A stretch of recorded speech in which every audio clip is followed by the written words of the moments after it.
Hello, everyone. This is the greatest travel podcast in the universe, possibly. I'm your host, Fraser Laveay, InspireTravelEat.com, and I am ranting travel issues from security screenings to other travelers to airlines to TSA, and hopefully this doesn't get me on some sort of security no-fly list. Watch, I do this, and then all of a sudden I'm like, can't go anywhere after this airs. Um, but yeah, I've had enough. We've all had enough, and it's time someone did something about it. I will be your Robin, or your Batman, or Robin Hood. That's where I was going with Robin Hood. First of all, Avianca. I'm not going to swear this early into the podcast, but I just flew you, and you charged me $350 for 2 checked bags. Not overweight bags, just checked bags. That is extortion and highway robbery. Speaking of extortion, they also charged me for water after they made me throw out my water before getting on the flight. Yes, you heard that correct. I had water. I went to the gate in Guatemala City. They made me empty out and throw out my water. I then got on the 6-hour flight and asked for water, and they said no. They were going to charge me for water that they made me throw out. They did not allow me to have water on the plane. That has to be extortion, right? That is the most bullshit thing I've ever seen in my entire life. And I'm stubborn. I'm not paying for water. You have to give me water. This is, where are we? This isn't some sort of Mad Max or Water World where water you can't get unless you kill someone for it. It's insane. And $350 for bags? Avianca has this dumbass rule where if you don't pay for your bags 2 days in advance, 48 hours, they just charge you whatever they feel like. The woman literally said, oh, yeah, it depends on the flight times and the day and how busy it is. I was like, what? It is 4 a.m., Gloria. And here she is putting on a glove, snapping it, and right fisting me. So I can't even get on this flight without paying $350 for bags? My flight was $550. This was insane. Avianca, I hate you. I'm never flying you again unless I have to. And Tag Airlines, you're next. Tag is some shithole airlines. It's the spirit of Latin America. I get there. Again, my fault for Avianca and for Tag for not checking these things beforehand because I didn't think it was this egregious. I have $50 for bags. I don't give a shit. $80, fine. $100, yeah, I get it. Tag Airlines, I show up and they're like, oh yeah, you owe $3 per pound of your bags. And I was like, what? I'm flying Guatemala City to Flores, which is like an hour flight. And $3 per pound. I'm like doing the math. Whoa. So I was like, I started putting stuff in my carry-on, my backpack. And they said, oh, that only has a max of 10 pounds. So I have a 10-pound carry-on. And then my check bag that I'm carrying around my whole trip was going to cost like $150 just for maybe $137, let's say. Oh my god. I almost went full like Joey from Friends, where he like just puts on all of Chandler's clothes and then does lunges. Because that's where I was like, I just had a long travel day. People were annoying me. And this was kind of the, I don't think crescendo is the word I'm looking for, but this was what really set me off. So I almost put on all my clothes and just wore it, but it was really hot. And they don't AC that airport. So, yeah. So I hate you two. Now going on to some of my, I'll stop with things that piss me off the most. Travelers, when you get your luggage at the carousel, back the fuck up. Back up. 6 feet minimum away from where people get their bags. Why are you standing right next to it? I'm trying to, like, I stand way away and I see my bag. I walk up to it, get it, walk out. Why are we crowding the carousel? There's tons of space. Move away from it so other people can get their bags easily.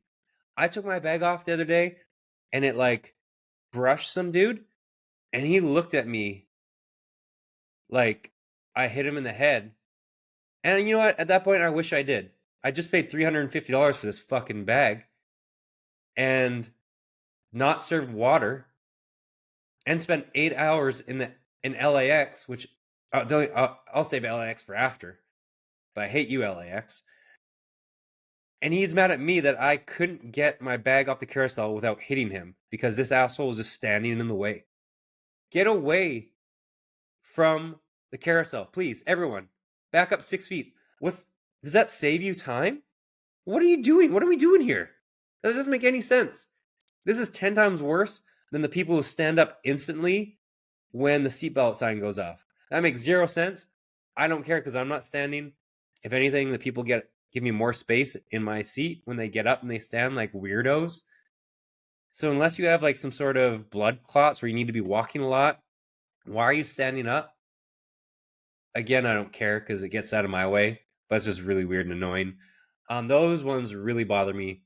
The other one, TSA or security screening, whatever it is, when you change the rules all the time and then you look at me like I'm the asshole.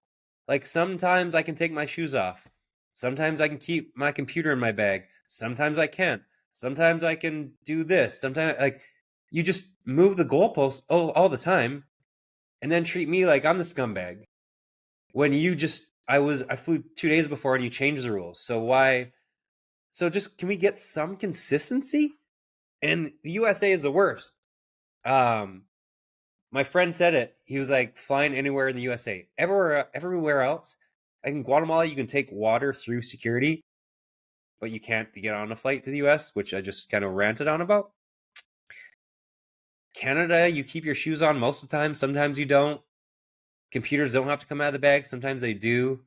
Sometimes like I have a computer and a monitor, a separate monitor, a travel one. Sometimes I can put them on top of each other. Other times, like, no, they have to be in separate bins. Sometimes you have to put your bag in a box, or what are those fucking things called, in a tray. Sometimes it has to be outside the tray. And if you put it inside the tray, you're wasting their time outside the tray. It's like, sorry, Philip. At the other airport, I had to put it in a tray. I don't give a shit. I don't even want to do this. Also, Clear is a waste of money. Travel rant number 7. Clear is an absolute waste of money. Clear is like the Jehovah's Witnesses of travel. Like there's knocking at your door, giving you shit you don't want, forcing you to sign up for things. I don't know if since COVID, Jehovah's Witnesses have come back. I think that was like one of the good things about COVID. Lack of traffic, no Jehovah's Witnesses. And that was, I don't know. I could go on about that, but we won't. I had Clear for a year, and every time the regular line was longer than the Clear line. One time, it almost made me late, and I barely made my flight. It was absolutely insane, and I didn't realize that the Clear lane was going to take forever until like it was too late. I should have known. Like, it's almost my fault. Like I always knew something was up with Clear when Clear became like the hub. You had to download the app to do like a COVID check to get into concerts. That should have been the red flag. I blame myself. I should have known. Once they're messing around with that bullshit, that should have been it for me. I blame myself. Um, what else? I can go on this rant of a story I have on these 2 flights, but we'll eating on a plane. We'll do general things and I'll go on my other rant. Eating on a plane is fine. Some people are really against it. Maybe not seafood or like stuff that's really smelly per se would be great, but I get it. I've been hustling from one flight to another and just grabbing whatever I can because I've got a 6-hour flight and I haven't eaten. So I don't hate on people eating food. Try not to make it like salmon or something that smells up the whole place. But if you have to eat, don't hate people who eat, I guess. So leave them alone. Um, People take their shoes off. I'm fine with that. Only if you're fully washed and clean. Like me, I will pack up all my stuff I'm going to wear the next day. I have my Nike breathable socks. I don't think they make anymore. You need to bring those back, Nike, or hook a guy up. I'll shower in the morning, put on my travel clothes, and then I'm gone. So I'm all clean. My shoes will go off instantly. I want to be comfortable on this long ass flight. So comfort, priority.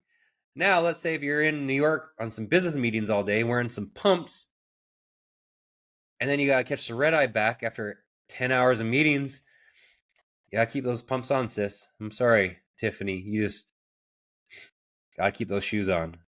You too, Stuart. Keeping those, I don't know, whatever shoes you're wearing, those have to stay on. I'm sorry. I don't make the rules. Maybe do some sort of like, you can take those baby wipes, wipe your feet, and change socks. Maybe that'll help.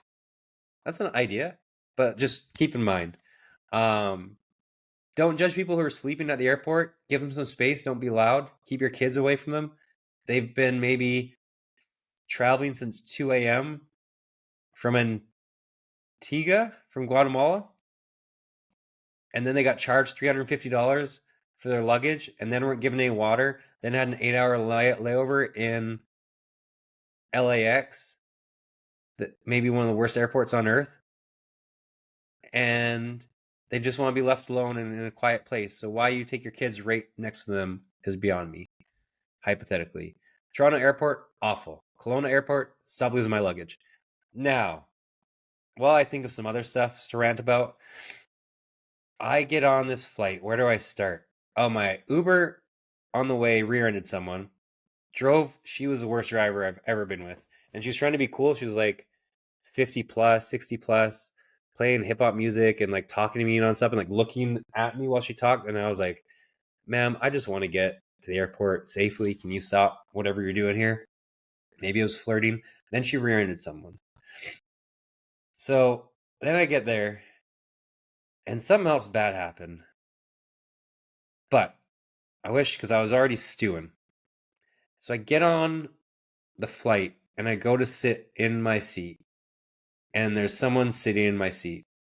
This couple with masks on, even though we've learned that masks don't do anything, wearing masks, going home for the holidays, and I paid for a window seat. Not, I was just given it, like I paid in advance to buy a window seat because I can only sleep in a window seat. And it's a long flight back home. And they won't move. And even before I was walking up, the stewardess, she was brilliant. She was like, hey, this isn't your seat. You have to move. And she was like telling them to move. I haven't said a word because I'm just like going to see how this plays out. Also, I'm one of the last ones getting on the plane.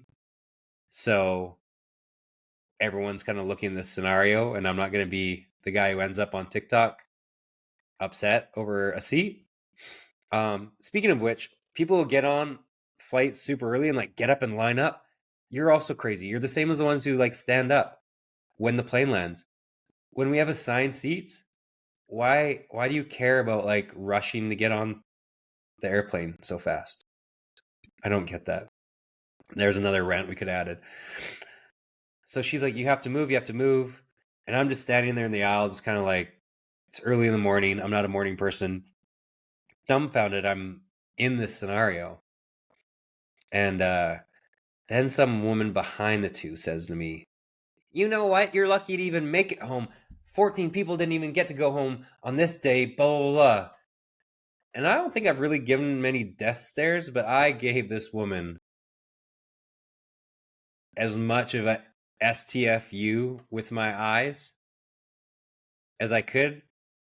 But again, I wasn't going to say it because one, it was a woman.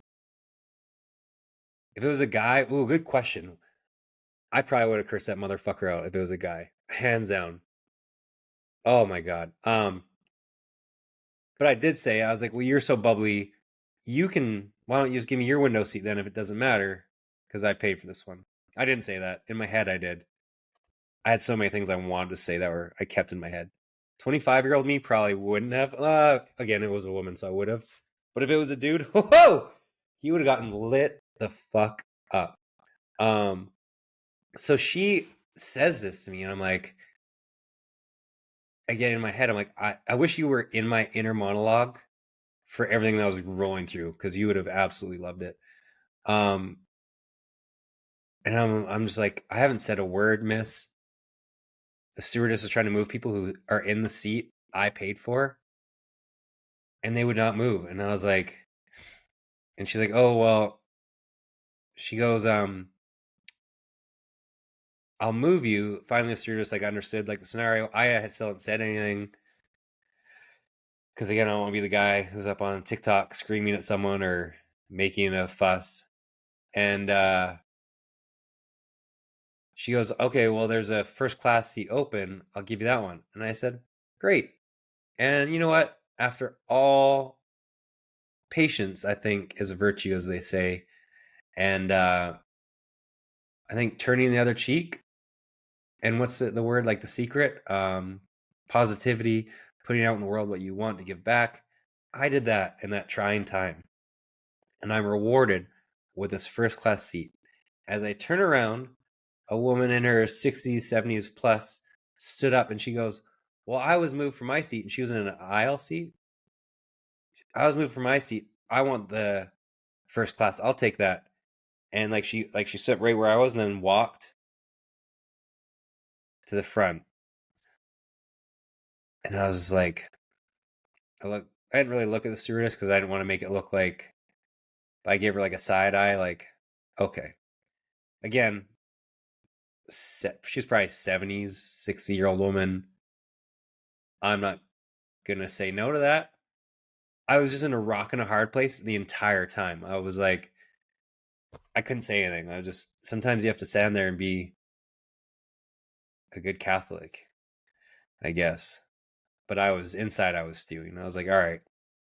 Then I end up with a middle seat on this whole flight home. No space, two larger people next to me. And the woman next to me, she was really nice. She was like, "Sorry about your luck." I was like, "Thank you." But the waiters, what are they called? Hostess? Whatever, the travel. Sorry, I'm so flustered after this story. Stewards and stewardesses, they hooked me up with drinks all the way home. So that was really nice of them. And they made the best out of the worst. Meanwhile, Avianca can't even give me fucking water.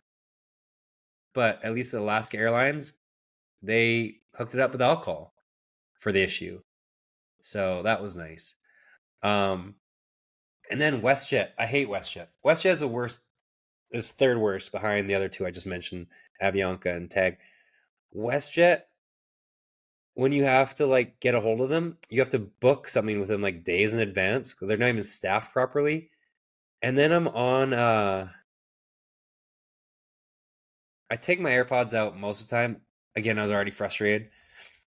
Oh, this is on my way home. Oh, and then they lost my bags on the flight with the people who took my seat a lot. Then my bags were lost. So it was just rear end, stolen seat, lost bags, shithousery overall. I think a delayed flight as well. On the way home, I'm just done with airlines, and I have my AirPods in the morning, and like as I'm going through, I press pause on the podcast I'm listening to, and so I can, I'm gonna talk to the person who's checking my stuff, and they're like, you have to take your AirPods out, and it's just one of those things that they just do it just to do it, even though it makes no sense. Like, I can hear you, it's fine. Don't just do it just because you want to make someone take their AirPods out. So I get that one a little bit, so I'm not gonna fight it too much. It just annoys me because first of all, I right when I got to her, I gave her my passport and my ticket, scanned my ticket. That was all we needed to talk about. There was no talking. Yet she still wanted me to take them off. Yet I'm allowed to put them on the second I get on the plane. In the second I get on the plane. So I'm sitting there, shoes off. As we mentioned, I take my shoes off. And this lady was like, and we're already delayed an hour. And she's like, you have to put your shoes on. The stewardess. I'm like, why? She's like, you just have to. And I'm like, I've been on 1,000 flights. I've never been told I have to put my shoes on. It's a safety precaution. I was like, I'm pretty sure if this plane goes down, shoes on aren't going to be the issue. I'm also old enough where if I have to walk in bare feet because of my choice, I made that bed and I'll sleep in it. Kind of like I said in the last podcast, where Guatemala just lets you do whatever you want. And if you screw up and you die, that's on you. Because you know what? Maybe you shouldn't have been doing that dumb thing. It's Darwinism. Same thing in this instance, but the opposite. They're just like especially in Canada, they're so anal with the rules. Like, oh, you can't do that. Like, why does it matter if my shoes are on or off? If we have to get off the plane and I have to walk barefoot, that's on me, not on you. I'll be able to walk 10 feet in my bare feet or in my sock feet. Sorry. Wear socks. Always wear socks, everyone. Um, if I can't get the shoes on in time or whatever. So that's just annoying. And I was like, imagine if everyone on the plane had their shoes off and she has to stop and tell every single person. Now she has wasted 30 more minutes of our time. Why don't you get this plane and this show on the road? Because we're already late an hour because of whatever tomfoolery you have going on. Don't worry about my shoes and my feet well being if I have to walk on the tarmac or whatever reason. Oh, very angry rant today. But the Avianca thing just set me off. So it had to be told. And then I asked people on social media what they would like to include. And those were some of the things. I think that's it. Let me go through my notes. Yeah, mostly just don't get Clear. And yeah, Clear wasn't even open in LAX one time at 9 o'clock. One of the biggest airports on earth, Clear was not open at 9 p.m. I think it was like 8:37. They weren't open. Insanity. Clear, you waste of money. Avianca, I hate you. Send me my money back and send me a bottle of water, and then I won't hate you anymore. Tag, worst. WestJet, do better. Customer service, please. Please, that's all we ask for. And overall, travel people, I know that I can only imagine if you are TSA and if you are a travel worker, the amount of idiots you have to put up with. But stop changing the rules and know that the rules are changed everywhere we go. So it's not our fault if sometimes the computers are in or shoes or whatever. Let's just keep consistent or stop just making dumbass rules. This is the greatest travel podcast and apparently the most angry travel podcast in the universe. I'm Fraser Laveay, inspiredtraveleat.com. I'm usually quite happy. I have a children's charity that we did great things in Guatemala. Please follow that. Change Your Stars Foundation at Change Your Stars Foundation on Instagram. I'm actually a really happy person. Just this stuff. I don't lose my temper. I didn't lose my temper in any of these scenarios. So now I have to just voice it through this forum since I wasn't allowed to yell at them in person. Have a great day. InspiredTraveleat.com.